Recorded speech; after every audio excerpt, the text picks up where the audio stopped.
Now I call upon Professor Kaushik Basu to formally release the inaugural issue of the Jindal Journal of Public Policy. I request both the editors to join us on this occasion.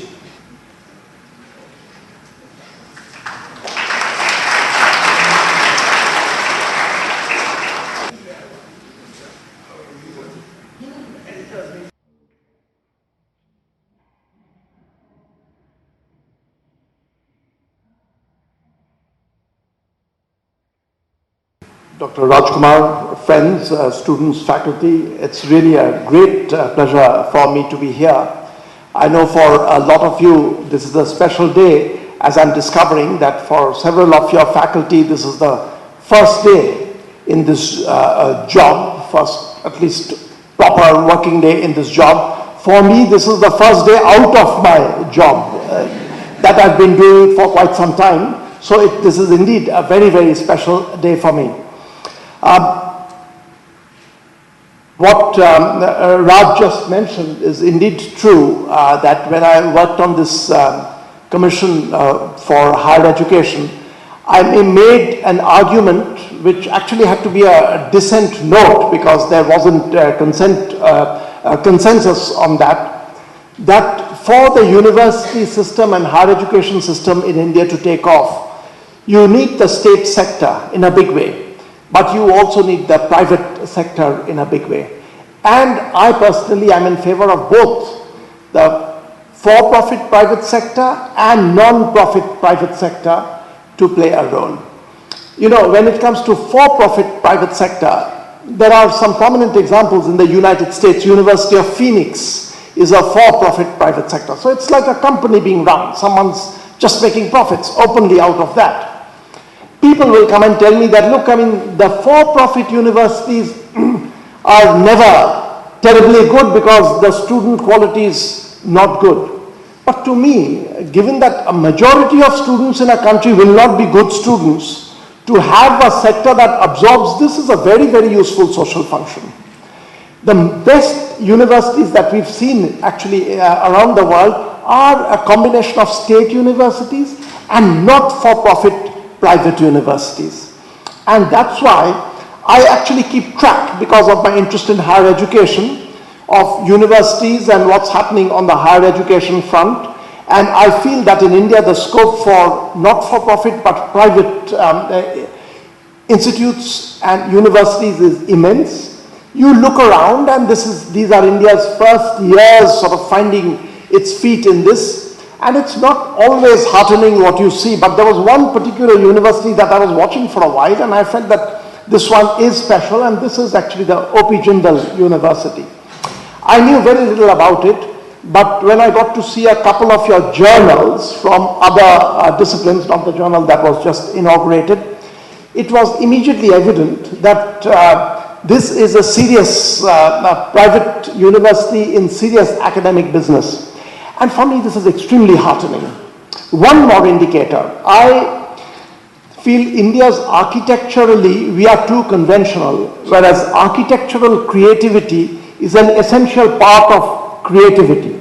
And when I first saw the pictures of your university with a slightly bird cagey kind of look from a distance, it immediately struck me. Actually, I felt it has a French element to it because of the Georges Pompidou Center in Paris. It sort of reminded me. And I felt very good that a university being creative in terms of the space and architecture, all these things added up. And then I met Raj just a couple of months ago for the first time. And it was just, I was completely convinced that this is a very, very special venture.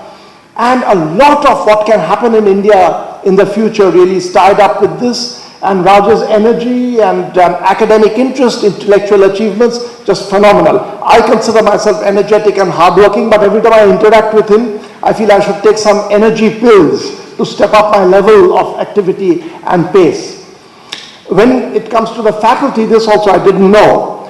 People I've known from many, many years ago, Shiv Vishwanathan over here, Sudarshan from years ago, Asim, with whom I've actually worked with, Asim Prakash, Vegard Iverson over here, Prakash Chandra, who's not here but whom I've known from a long time, And over the last 2.5 years with Rajiv Malhotra, I've worked very, very closely. So in fact, much to my surprise, it was almost as if the school was being formed by raiding my friends rather than a university. Because so many of my friends and acquaintances from many years ago are here together. So once again, congratulations for this very, very important venture.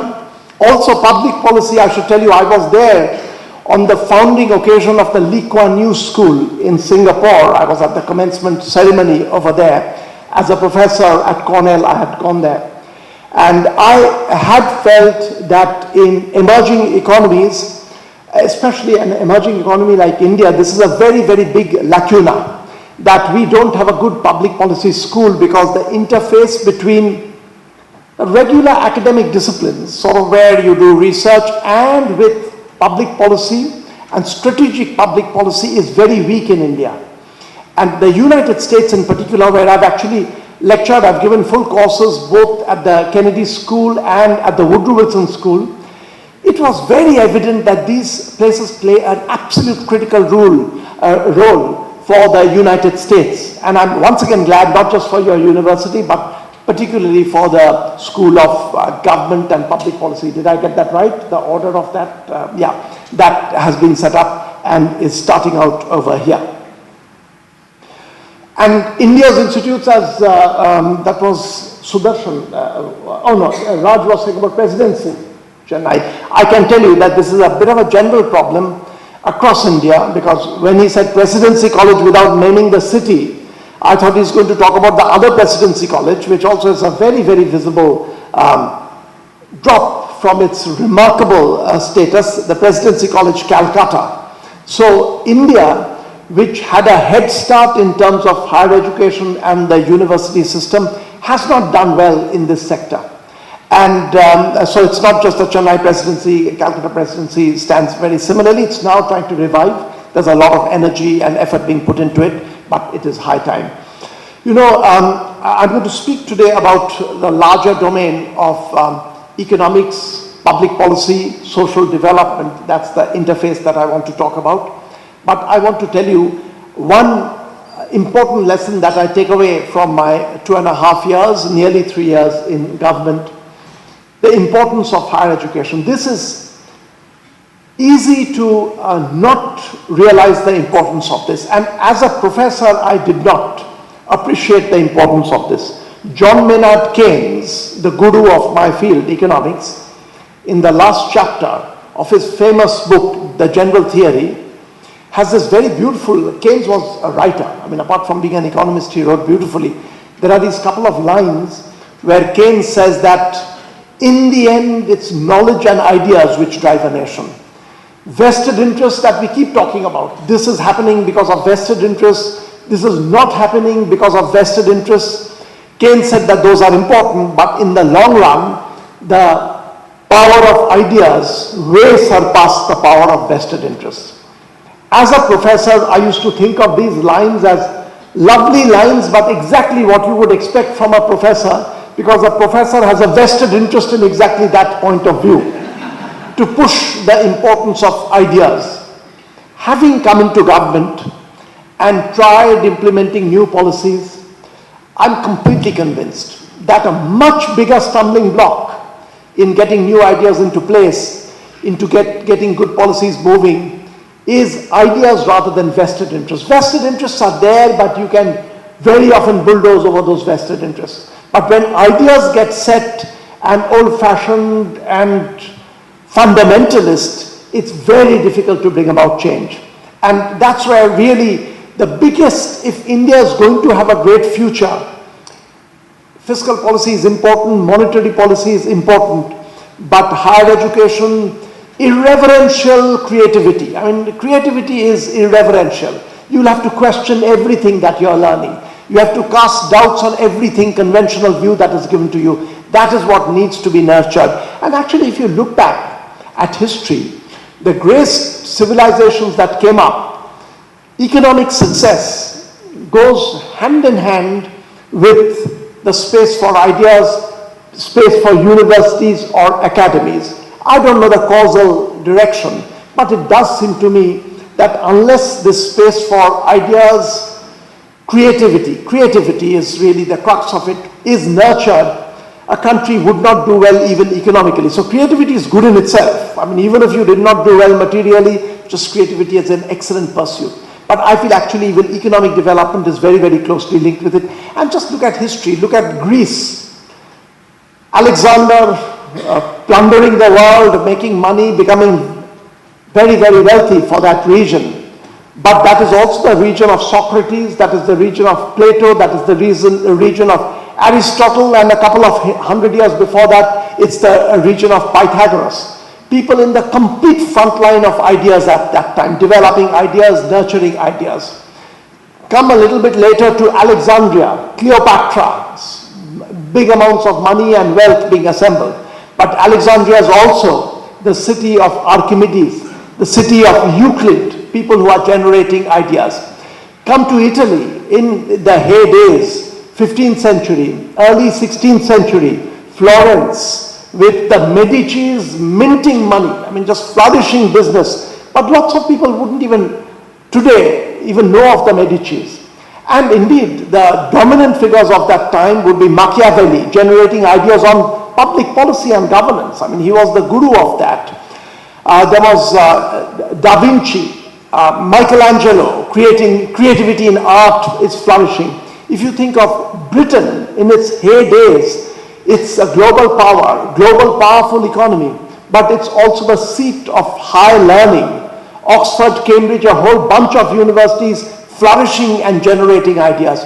The United States, we typically think of United States as a dominant global economic power, a military power, those things are true. But actually the bigger achievement of the United States is the space it has created for higher education, research, and the centrality given to that. And if you actually look at the dominance of United States today in the space of research, it's bigger than America's dominance in the space of the economy or even defense. There are other countries which are coming up close to US in those, but even to date, in the space of just knowledge creation, United States dominates. I feel India, having had this initial lead, and it is indeed a lead by emerging country standards. If you think of India in the 50s, 60s, 70s, it was a remarkable place by emerging country standards. It was nurturing higher education. It had a somewhat peculiar system. We did very poorly in terms of basic literacy. Vast numbers of Indians did not get any education, which is shameful, absolutely. But those who got education got very good education through the 60s, 70s, 80s. India is beginning to slack off. We are more or less continuing with the same system with very few new ideas coming in, and you can see that in this space of higher education, China has come up in a very big way, Malaysia has come up in a big way, Latin American countries are investing in a big way. It is time for India to wake up, and once again, I'm going back to the theme that I'm just glad that there is this effort going on. I wanted to talk, as I said, around the topic of economics. That's about the only thing I do in life, economics, so I can't go too far away from that. But the non-economic determinants of a country's economic performance, and in some sense that's what I was telling you just now about human capital and higher education, but let me just go a little bit beyond that. There is a small body of research in economics, and let me put on my academic hat from here onwards. I have, after all, as of last night, stepped out of government and heading back into academe. So let me venture into the kinds of areas that I used to work on. An economy doing well, yes, depends very, very critically on the government. The government has to create good fiscal policies. I don't know whether we've done good fiscal policies or bad fiscal policies. I've been closely associated with the fiscal policies that came out of India over the last 2.5 years. We need good monetary policies, but we also need a political institutions, the right political institutions. We need laws which are well crafted, and I hope I will come into that, not just for legal justice and fairness, but for economic development. You need well-crafted laws. You need certain kinds of social norms to be in place. And when you put these non-economic variables together, I feel actually in the end, More important than getting your economic policies right is having this structure around economics of social norms, the right kinds of laws, the right kinds of governance structures are critically important. Once you have those in place, an economy begins to move on its own. And in India, we haven't given enough importance to these surrounding fields, the surrounding space, which makes for better economic progress. And not just in India, actually. It's partly a fault of the economics profession that there hasn't been enough importance given to this. Francis Fukuyama has written about trust and economic development. That a society in which there is a lot of trust among individuals, those societies tend to do better. Now, hardcore econometricians will not be pleased about Fukuyama's result because Fukuyama does not establish this with statistics, but he makes broad brush cross-country comparisons and points to the fact that societies that have managed to develop a lot of trust among people have done well. Scandinavian countries, very high in terms of interpersonal trust. East Asian countries, very high in terms of trust. In India, there is something interesting. We are very trustworthy within our networks. So friends, communities, even a bit going by class, there is a lot of trust. When it's a cluster that know each other, there's a lot of trust. You can depend on people. You can leave a bag of cash and say, keep charge of it for the next 1 year and then give it back to me. You can do it among friends, the network. But our anonymous trust is very low. No getting away from that. I mean, you can whitewash these things, but our anonymous trust is low. That if you don't know the person, the trust level is low.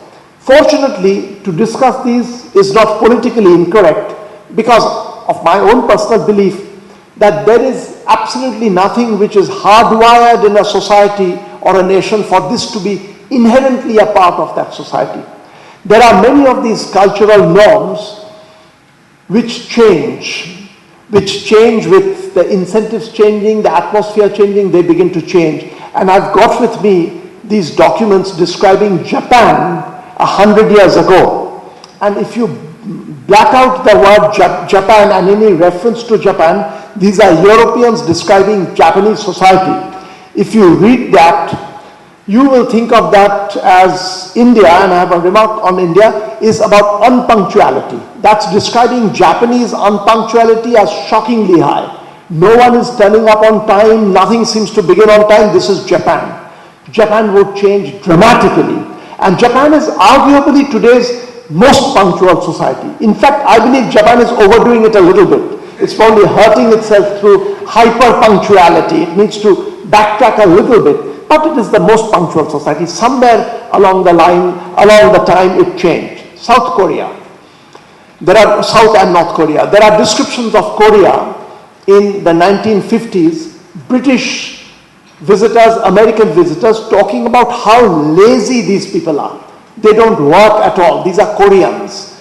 Koreans today are known to be among the hardest working people, which means this norm has changed over a couple of decades. Punctuality, since I mentioned, I wrote an academic paper with a Swedish game theorist, Jörgen Weibull, on punctuality norms.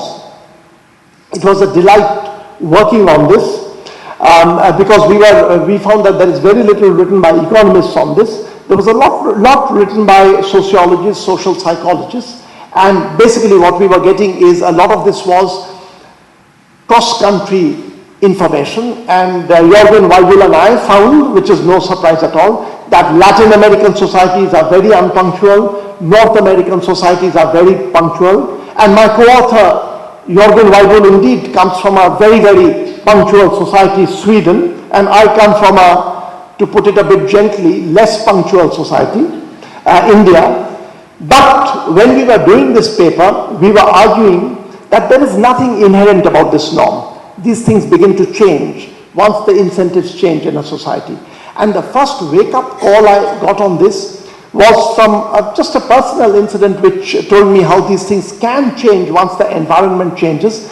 Is in 1986, I was visiting Princeton I mentioned teaching at the Woodrow Wilson School. When at the Woodrow Wilson School, I wanted to meet up with the grand old man of economics, the Nobel laureate, Arthur Lewis. The economists in the audience may know about him. His work is fundamental in development economics. Arthur Lewis, and this is important, is a black economist. He's the only black person who's won the Nobel Prize in economics.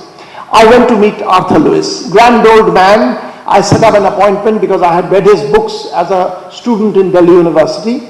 I went way punctually. I didn't want to keep Arthur Lewis waiting. So, a gentleman, his wife was there because by then he was unwell. I was walked into his room. Arthur Lewis, I came in, Arthur Lewis started talking. And the first thing he said, you know, I wonder, what is it that makes you Indians so punctual? And I thought, you know, Arthur Lewis is getting old. Maybe he's beginning to mix up Indians and the Japanese or something like that. His categories are getting confounded. So I was humming and hawing. Then I realized what happened is Arthur Lewis's Indians are the H-1B professional Indians in the United States. They've gone there and they've adapted and they've become punctual very, very quickly. And Arthur Lewis was talking about his own group. He was saying, blacks, I want them to be more punctual in the United States. What is it about Indians? One thing is it's a small group of Indians that have migrated to India, to the US, through this category, and they have changed their behavior. So human behavior and behavior patterns change once the setting begins to change. And actually I have to say on punctuality, I can't give you hard statistics. But my own hunch is in India, punctuality norms are beginning to change. Government of India that I worked on for 2.5 years, and before that as an independent professor I would go occasionally. My hunch is that over the last 20 years, there is a distinct improvement in punctuality norms in India. So these kinds of norms do change, and a lot really depends on that. Another topic let me come into, which economists give very little importance to, but is very, very critical. And this is very important to understand, especially for economists. In economics, thanks to our old texts, there's a lot of importance given to selfishness and drive and greed. Indeed, there is no getting away from the fact that they play a role in a society's development. If everybody wants to be otherworldly and relinquishes all desires for material progress, that society may have certain achievements in happiness index and other kinds of achievements, but it's unlikely to make economic progress. But what very often, because of this early lesson of economics, what gets left out is there are other also human qualities which are very important, not just in themselves, but for an economy to do well. Because of the drumming in economics textbooks that selfishness plays a role, greed plays a role, most people of course like to be conformists. So once you're told that selfishness plays a role and that's the way human beings are, people very often become more selfish. There have been these lovely experiments which were run by my colleague at Cornell, Bob Frank, Tom Gilovich, and a couple of others. Gilovich is from the psychology department, where people of different disciplines, people who have studied law, physics, mathematics, economics, were played games in a laboratory where you can exhibit different levels of selfishness. It was found that economists are the most selfish people in these playing of these games, and people have questioned, is it that selfish people get drawn into economics, or economics makes them more selfish? My own hunch is economics makes them more selfish, because in economics you're always told that human beings are always selfish. And once you read that, no one wants to be abnormal. If everyone is always selfish, I better be a normal person and I better be a bit more selfish. But right from early works by some gurus of economics, Kenneth Arrow, pointing out that altruism, respect for others, these are qualities absolutely fundamental for a market economy. And I feel again in India that these are values that we need to be reminded of. That yes, you do need a drive, you do need to want more, that is an important drive, not that it is something we want to inculcate in anyone. It's a part of human beings. In fact, if anything, we want to inculcate the other way around, not to be too self-driven, but it is there. But you also need altruism, you also need integrity and honesty. On this, there have been these experiments which were, let me give you actually this particular laboratory experiment which was run. This is called a trust game. Can I quickly do a show of hands among the students? How many of you have heard, know what is a trust game? Okay, there's a small smattering of hands. Let me explain the trust game to you. And on these, there were these laboratory experiments that were done on the trust game, and I'll show you just now what happens. A trust game almost mimics a business venture. See, in a business venture, an investor and an entrepreneur, what is the relationship? The relationship usually takes the form, an investor gives money to an entrepreneur, the entrepreneur multiplies that money, you do something, the money becomes larger, and you give back the investor a part of it. When you're doing big investment in life, of course you'll do it contractually. You write down a contract, the courts are there, the courts will enforce it. But life is full of these kinds of ventures where you don't even involve the courts. Unless there is trust among human beings, these investments would not even take place. Because if I'm going to give my money to someone else with the understanding that if and when that person makes money, that person will give it back to me, unless I can trust that person, I would not put in this money. To test the power of trusting, economists and game theorists have developed these games called the trust games. A trust game works as follows. This is literally done in a laboratory. Suppose I'm running a trust game among two of your students. Let me call them A and B, since I don't know your names. This is the way a trust game is played. I give 100 rupees to her, this student A. And I tell her in the laboratory, and this is exactly what's done with actual money. I tell her you can keep the money, in which case that's the end of the game. She's got 100 rupees, that's the end. Or she can invest this money, meaning she can give this money to B, to him, the 100 rupees. As soon as she gives the 100 rupees to him, I as the game organizer, I treble it up. I give him another 200. So if she gives 100 to him, now he has 300 because I've given him 200 as the organizer.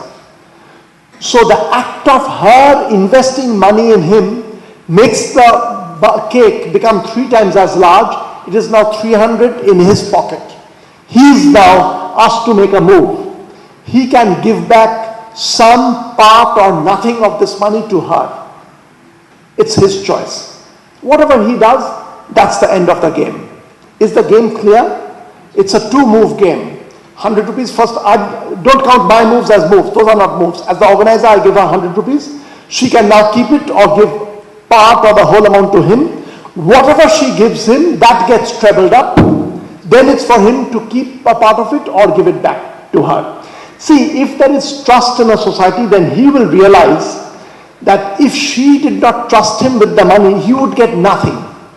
Because only after she gives him money, that money gets trebled up. So if she did not trust him with the money, he would not get anything. So suppose she gives him 100. 100 becomes 300.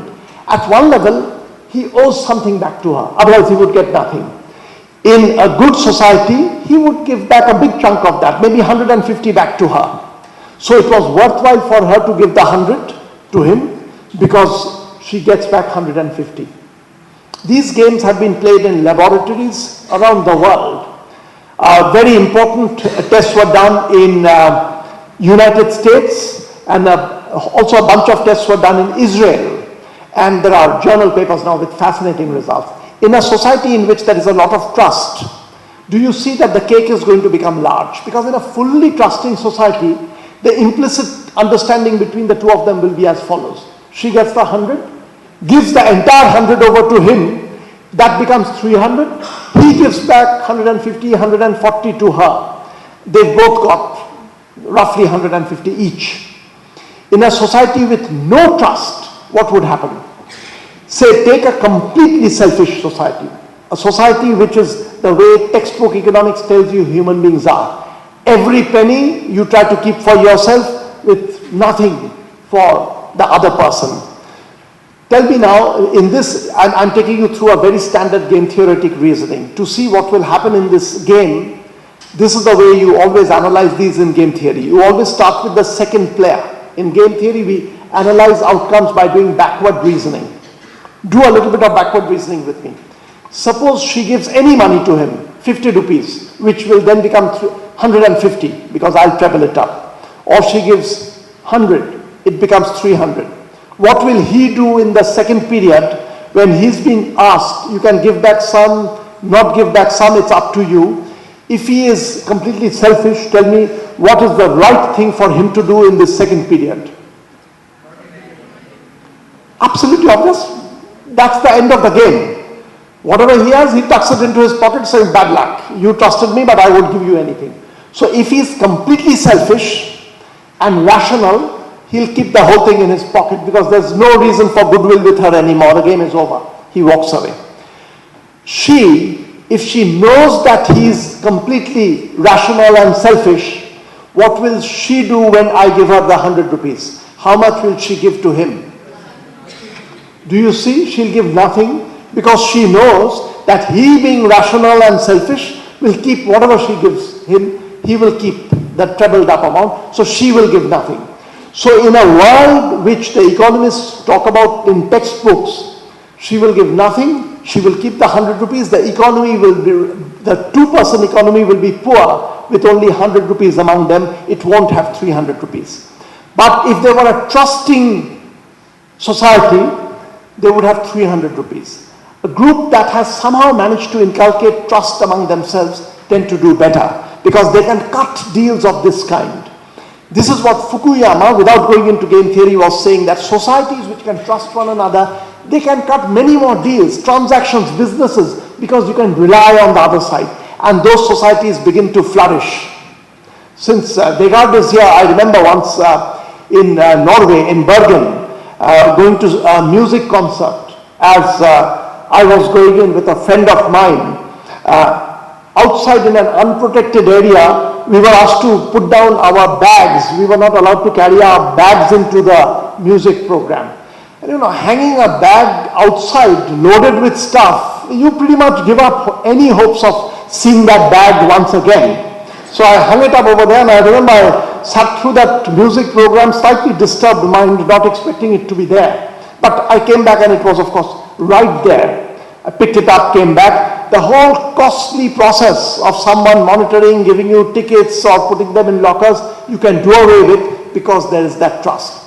If you don't have that trust in society, you run into difficulties because you have to devise schemes. At times you can have clever economic schemes. Before I joined government, the one article of mine that was cited more than any other newspaper article was a bit of a tip to economists on how not to lose your footwear when you visit an Indian temple. You know, when you visit an Indian temple, at least in the olden days, there was no organized way of keeping your footwear. So outside the temple door, you leave your sandals or shoes or whatever, you go into the temple, pray or admire the statuary, depending on your inclination for these things. You come out of the temple, 50-50 chance your footwear would be gone. I had developed a scheme of my own using very standard game theory where everyone is rational. In a rational society, actually the footwear should be gone because it makes sense for others to take away good shoes and run away. So what do you do in a rational society? I had developed a scheme which I had shared with my sisters and friends, which is when you go into an Indian temple, take off one footwear. Indian temples usually have many doors and entrances. So put one footwear in one heap in front of one door, hobble over to another door, put another one there and then go into the temple. You will typically come out and find both your shoes there because one shoe is of no value and thieves usually come very quickly, pick up pairs and run away. This used to work very well for me. Actually, I used to use that and all my relatives were using that. Then I think in Hindustan Times, I wrote an article on how not to lose your footwear when visiting Indian temples, and that became very popular. But again, it's a cumbersome method. Whereas if there is natural trust and certain rules of society which you know everyone follows, it makes it easier. And I'm giving you trivial examples, but a lot of business and everyday transaction depends on these kinds of trust, and a society begins to do better. These games which were done in laboratories, very interesting results. In Israel, very famous tests were done, paper published in the Quarterly Journal of Economics. It turns out that among Ashkenazi Jews, the level of trust is greater. Among Sephardic Jews, the level of trust is less. So when you make them play these games repeatedly in laboratories, Ashkenazi Jews trust one another more and they become rich very quickly because their money is being trebled very, very rapidly because they are trusting one another. The Sephardic Jews don't become rich very rapidly because they are not able to trust one another. What you have to realize again is it's very easy to do a politically incorrect analysis of this and say that these things are genetically hardwired. Some people are trustworthy, some people are punctual. I don't think so. I believe in the fundamental similarity of human beings. I mean, I've spent time in societies among even tribal groups in Mexico. You come away feeling that, fundamentally human beings are so similar. It's through history, experience, you develop these different traits. If you've been cheated too many times, you learn not to trust others. So you need a little bit of social thought on how these things can be improved and you can do better. I had several other things to talk about, but actually I wanted to talk about law and economics. So let me jump straight away from social norms to an area of law. Because again, the drafting of legislation is important not just for fairness. If you leave this entirely to lawyers, lawyers will think of fairness, justice, etc. But law and economics, just like social norms and economics, and I'm sorry I spent a disproportionate amount of time on that, just like social norms and economics, there's a lot of interaction, and I've gone on about that, but let me turn to law and economics. Law and economics, the interface is critical for a country's development, and I feel in India there is a lot that needs to be done on law. Our laws are not crafted with enough of economics input into that. In the United States, the field of law and economics is a flourishing field. I mean, there are people that are my colleagues who get called into courts to testify because this is indeed important. I can give you a slew of legislations in India which are so badly drafted that you cannot have economic deals, progress, permission gets thwarted because the law is very, very poorly drafted. So drafting a law, keeping in mind that a law contributes to the development of an economy is very important. Let me again, I am running a bit against time, end with one example of the interface between law and economics where I have actually written and contributed in the academic debate in this field. This is the child labor laws and law. I'm going back to something that I used to work on years ago. Last 3 years I haven't worked on this, haven't spoken about this, but as I was last evening thinking of what I should tell you all about, I thought I will revisit this topic of mine which used to be of great interest to me. In putting an end to child labor, we very often think in terms of legal moves. You ban child labor. I have mixed feelings on these legal moves, and let me explain to you. Mixed feelings does not mean woolly feelings. I think I'm very clear-headed on this, but you have to be very careful about the empirical evidence and setting when you craft a law, and the law has to be crafted very carefully. I got drawn into this subject in a very interesting way. I moved to the United States in 1994. August 1994, I moved to America, and at that time there was a bill that was being debated by the US Congress called the Harkins Bill for banning any product with a child labor input from coming into United States, which means the United States as an importer of goods, if it felt that these shoes coming from India were tainted by child labor, United States would ban the import of these goods into the United States. I wrote a New York Times article for New York Times attacking this law in the United States, saying that this looks like a very progressive law, but it is not a progressive law. Actually, the reason why New York Times, which is not easy to get into, I broke in so easily because of a very interesting discovery.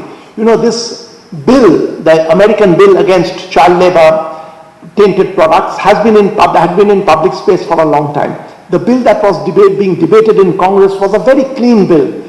Talks about the welfare of the children, that many developing countries, they did not name countries, but countries like India, countries in sub-Saharan Africa had a lot of child labor, Ethiopia, a very high child labor, and taking the view that these are countries which were being mean, selfish for more profit and allowing, there's a hint of that, and children need support from United States. I felt that that legislation was not well crafted, and indeed there was an earlier bill which had referred to the worker interest in United States. So it was not as innocuous as it appeared. It was talking in terms of protectionism and cheap products coming in.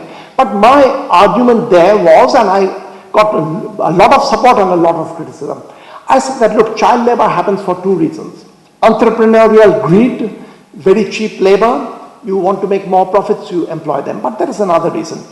It's not parental sloth, as a lot of people in developed countries make it out to be. Developed countries, very often the view is entrepreneurs are greedy and parents are lazy and slothful and they send their children to work.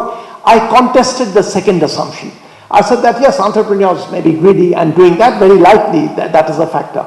But parents, when there is mass child labor, it is not as if they are being lazy and slothful. They are doing it because they have no other alternative. They don't want to starve. They have to send their children out to work. Once you understand that it is extreme poverty that drives people to send their children out to work, you have to be careful when you legislate against child labor.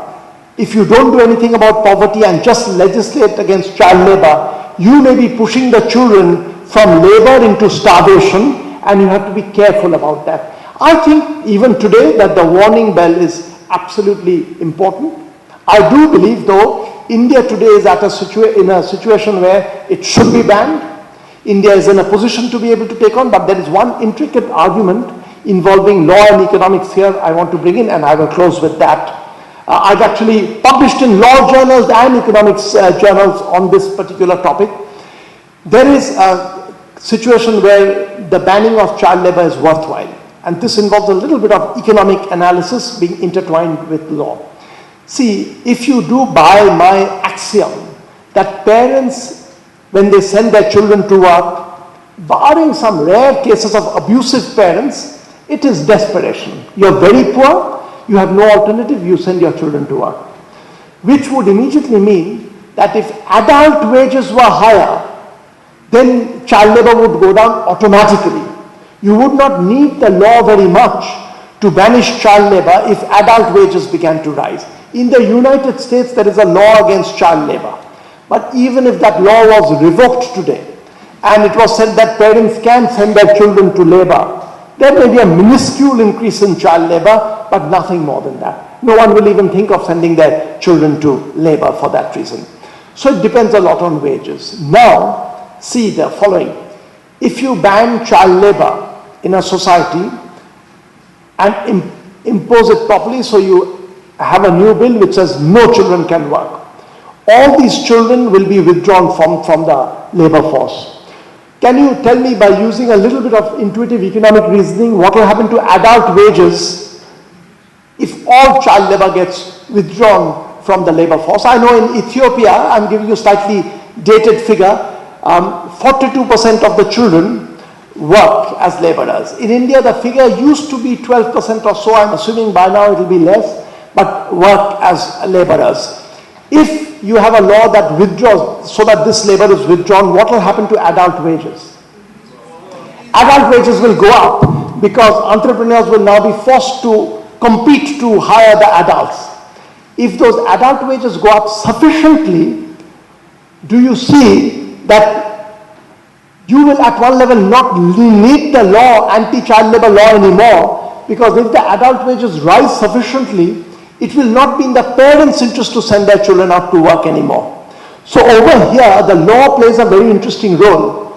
It deflects the economy from a low adult wage equilibrium to a high adult wage equilibrium. Once you get into a high adult wage equilibrium, the law ceases to play a big role, because now the parents on their own don't want to send their children out to work. The law plays the role of deflecting the economy from one equilibrium to another. Law can be used in many different ways to achieve a lot in an economy. This is one field which is very, very weak in India. I know that law is a very important discipline in the OP Jindal University. Law and economics, since you are in an interdisciplinary program, you will hopefully be able to study a certain amount of sociology, politics, law and economics. So these are a couple of areas gone through hurriedly, where keeping your attention and focus and trying to dig a little bit deeper into the world of knowledge so that we can create better policy will be wonderful. So again, once again, congratulations for this big effort, and to all the students, it's a great place you've joined up, and keep up your morale and enthusiasm. Thank you.